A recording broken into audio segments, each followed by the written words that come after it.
مدد کی درخواست کرتا ہے۔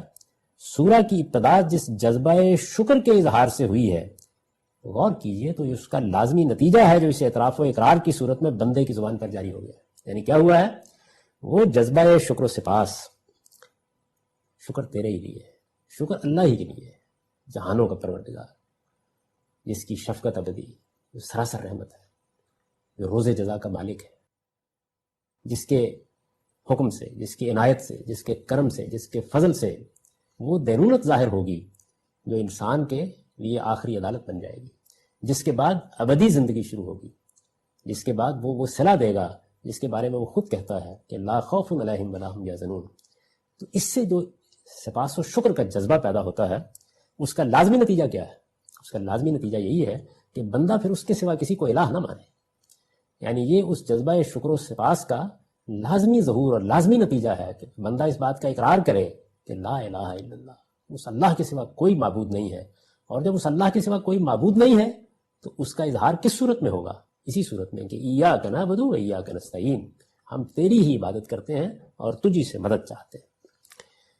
اس کے بعد ارشاد ہوا اہدنا الصراط المستقیم، ہمیں سیدھی راہ کی ہدایت بخش دے۔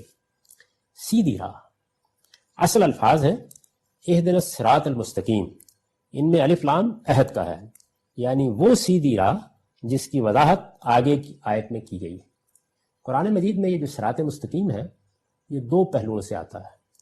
ایک اس پہلو سے جیسے یہاں آیا ہے، یعنی راہ کی وضاحت آگے کر دی گئی ہے، اور ایک اس پہلو سے کہ یہ قرآن مجید کا عرف ہے، وہ سیدھی راہ کہتا ہی اس کو ہے، اس کے نزدیک ایک ہی راستہ ہے جو سیدھا خدا تک پہنچاتا ہے، جس میں کوئی کج پیش نہیں ہے، اور وہ راستہ وہ ہے کہ جو اس کے نبیوں نے دکھایا ہے، یعنی اس کی توحید پر ایمان اور اس کے حضور میں جواب دہی کے احساس کے ساتھ عمل صالح، یہ صراط مستقیم ہے۔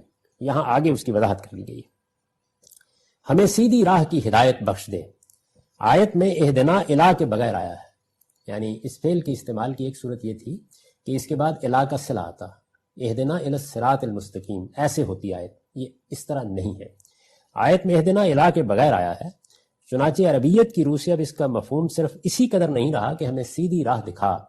اگر الہ کا صلہ ہوتا تو اس کا مطلب یہ تھا کہ فلاں ہدف ہے، فلاں جگہ ہے، اس کی طرف ہماری رہنمائی کرتے، اس صورت میں صرف اتنا ہی مضمون ہوتا، بلکہ اس سے بہت کچھ زیادہ ہو گیا ہے۔ یعنی اب چونکہ صلہ حذف کر دیا ہے تو مفہوم میں بھی بڑی جامعیت پیدا ہو گئی ہے۔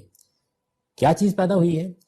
اب اس میں یہ معنی پیدا ہو گئے ہیں، یعنی اس پر ہمارے دلوں کو مطمئن کر دے، سیدھی راہ پر ہمارے دلوں کو مطمئن کر دے، اس پر چلنے کا شوق عطا فرما۔